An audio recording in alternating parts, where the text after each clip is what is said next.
Hey guys, today we're going to be painting a Christmas corgi, but not any corgi. We're going to be painting this little fuzzball here. His name is Cody and he's going to be our inspiration for today's video.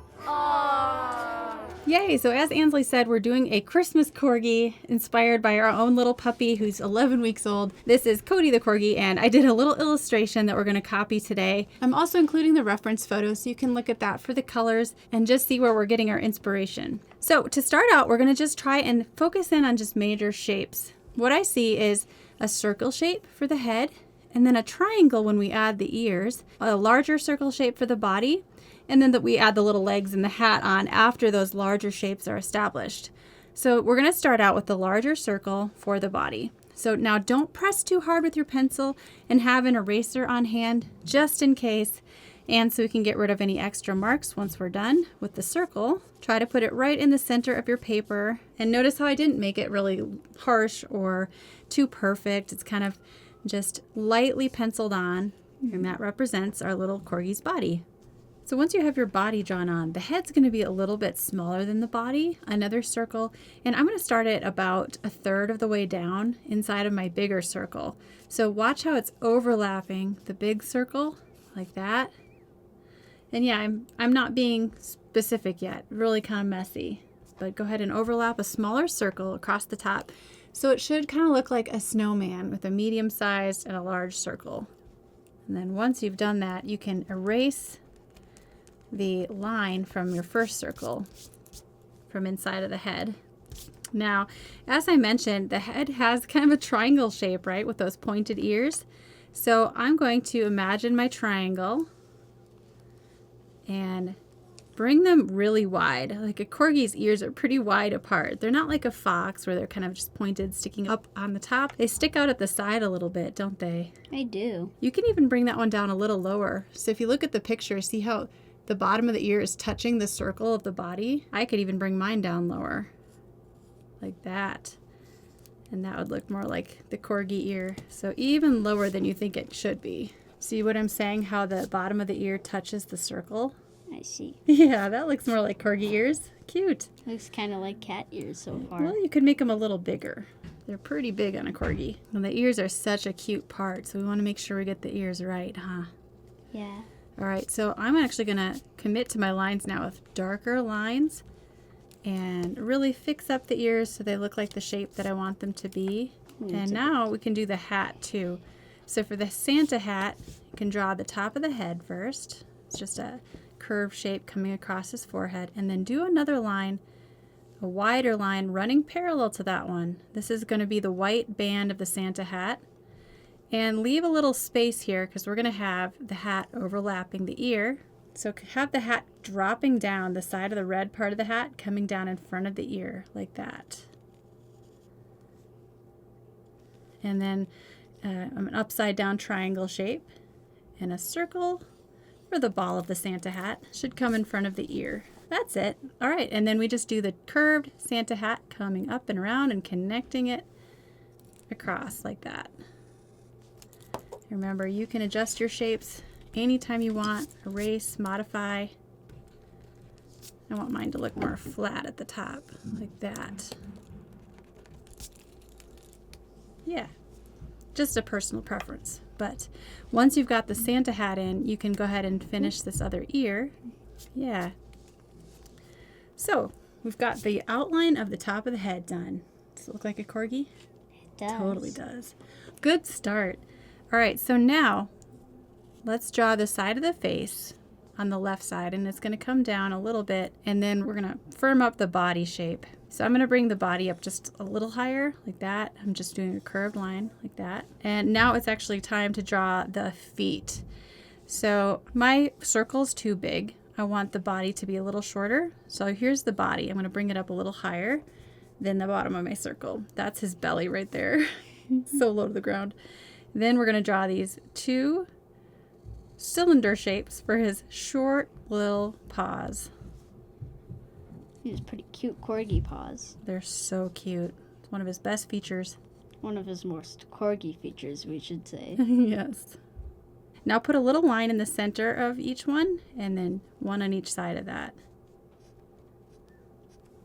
short little vertical lines for his toesies. On the right side, I see just a little of his foot coming out right here. So a little circle there.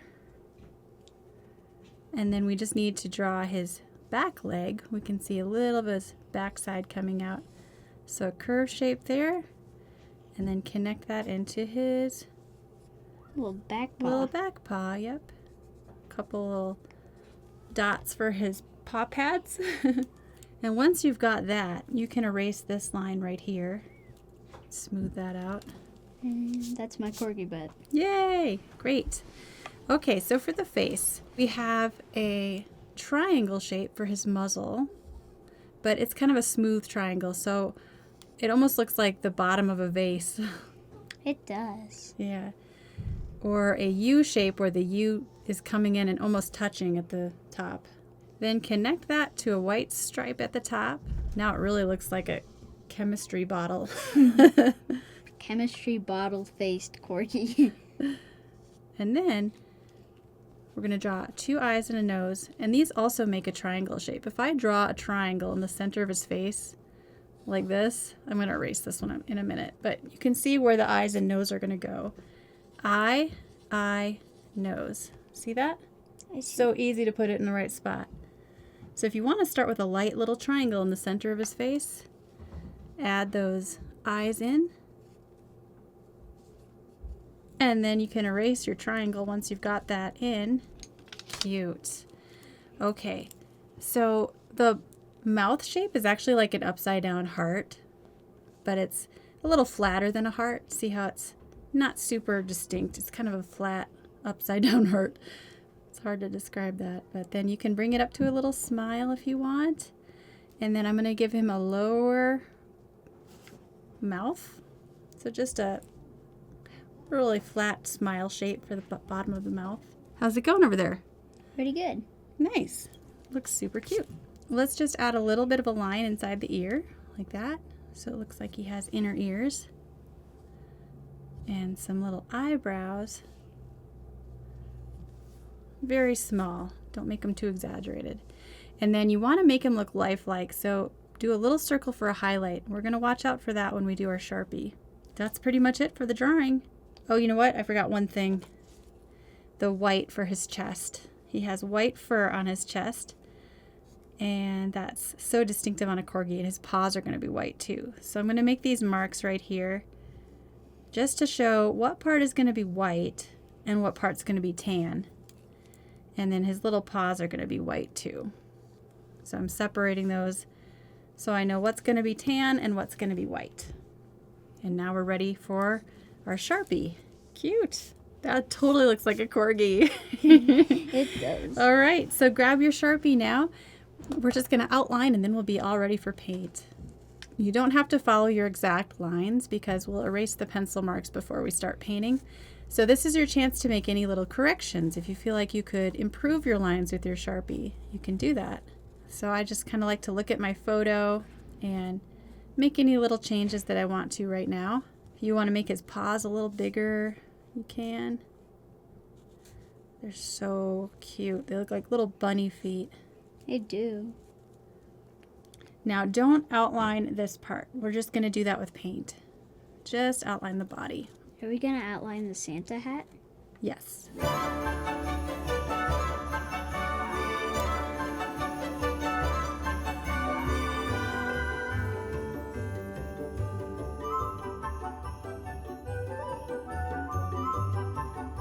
Should I outline his snout? While you have your, no, don't outline the snout either because we're going to do that with paint. Okay. But while you have your Sharpie, you can fill in the eye except for the highlight. So color that in black. Our Sharpie can just be our black paint for us today.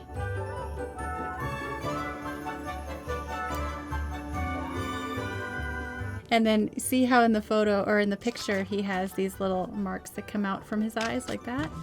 That'll help him look more friendly. And then adding his little smile will help too. And his nose.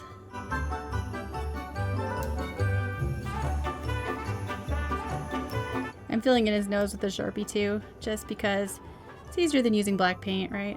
Yeah, it is. Yeah. So once you're happy with your outline, you can erase all of your pencil marks except for the markings on his face and on his chest. So I'm going to take my eraser and just erase the excess like marks from the circle that we drew and around his ears and on the Santa hat. All of those can go away. All right, some supplies you're going to need are some tan watercolor paint. This is Yellow Ochre. It's a Daniel Smith color. We've already squeezed it out on the palette. And if it's dried out like mine is, you might want to take a little spray bottle and just spritz the paint so it's ready to use. And then for some of the shadows, I'm going to use one of my blues over here, probably this Ultramarine Blue. Are you ready? Almost, I forgot to add the smile. Oops. Oh, the smile. Add the smile. Yep. So we're just using watercolor round brushes. This is a silver black velvet size 8. Ansley also has a size 8 round brush. Round brushes just work the best for watercolor because they can do so many things. Start by dipping your brush in the water and removing the extra water on the lip of your jar. And then we're going to take some yellow ochre and swirl it on the palette so we can test out how dark or light it is. You can go ahead and do that. Grab some yellow ochre paint. Right here. And swirl it on your palette so you can see, is it really thick? Is it milky? Is it watery? We want kind of milky or watery paint right now. So dipping in your water and then dipping on your palette will water that down even more. Now we're going to color in the whole body except for the feet, the chest, and the face, and the inside of the ears, okay? Oh no. I know that's a lot. So look at your picture. Let's start, since you're right-handed like I am, working left to right by painting his little haunches. And then don't paint his paws, those stay white. You work your way up to his chest. So you should have the whole left side a nice tan color like that. And then you can hop over to the right side, again skipping the white on his chest and belly, everywhere around his eyes, just not the center of his face.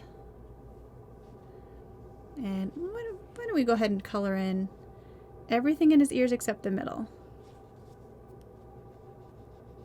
So I'm leaving a shape in the middle that's white fur. So looking at your picture will help you know where you need to put the tan and where to leave it white. And again, don't paint over your Santa hat. Yep. Looking good. Instantly looks like a corgi when you add the tan and leave the white markings, huh? It does. If you want it to be a little darker, you can take darker paint from your palette and just intensify that color. I'm going to make it darker around his eyes. Still with yellow ochre, I'm not changing the color just yet. And then on his left side of his body, I'm going to go darker with the yellow ochre. You can add more layers than one with the same color. But you don't have to cover the whole thing. In fact, if you leave some of it with the lighter color, then it really looks more realistic. That looks so good. Thanks. Putting a little of the darker color right under his hat, so it almost looks like the hat's casting a shadow on his head. All right, I'm going to rinse that out. And while that's drying, we can do the next color. Good. Okay, I forgot to mention we need a Christmas red. I have one right here. That'll be perfect for his hat. So I'm going to wet the paint with my brush, get some creamy paint on my brush, nice Christmas red, and just fill in the hat, watching out for the white part again. This is just the top of the hat. So carefully work to stay inside of your lines. Oh my goodness, it's starting to look like Christmas. It is. So I wonder how mine got a little bit lighter than yours. Well, you might need thicker paint, so just grab it directly from the palette and kind of load up your brush with it, and then it'll be darker. Yeah, there you go. Now we're talking. Now, if you still have a little of that pink in your brush, maybe add in just a tiny bit of water and then dry it on your paper towel without taking all the color out. And you can use that to paint a light pink inside of the ears. Just a very light pink, like that. And then you can also put that right under his nose and mouth. I'm putting that on the very bottoms of his paws too. Okay, so before we do our shadow, which is going to be our light blue color for the shadow, we should let this dry all the way. You can use a heat tool or a hair dryer to speed up that process. Okay, the last thing we're going to do is add a light shadow to the belly, to the paws, and to the ground. And for that, I'm going to use Ultramarine Blue, but I want to make sure it's watered down. See how that's really quite dark and vibrant. So I'm adding in quite a bit of water. And I don't want it to be super dark, so more water. Uh-huh. And then I'm removing the excess water from my brush by just swiping on my palette. And then I'm going to take that color and swipe under his head. Not too much, just very light. And under his belly. And on his back foot. And on the left side of each paw. And on the left side of his face. This is helping us understand that the light is coming from over here. I'm also going to add that to the left side of the Santa hat and a little bit on the underside. And so we're adding subtle shadow tones, helping round out his shape. And then I'm going to take a slightly darker version of that. Again, testing it out on the palette. The creamier your paint is on the palette, the darker your color will be. And I'm just going to paint a shadow right under his body, in between those two paws, and you can put a shadow under his back paw. There we go. You gonna make this a Christmas card to send to somebody? Maybe. That'd be pretty cute. So add as many details as you want to finish it up, but I kind of like the unfinished cartoony look. I think it looks adorable. Good. What do you think? I think it's pretty good. Yay! There's our finished Christmas corgis. I hope you enjoyed the video today. And be sure to like and subscribe and turn on notifications. Also, Cody hopes that you can watch more of our videos. Okay, he's biting me. It's really good.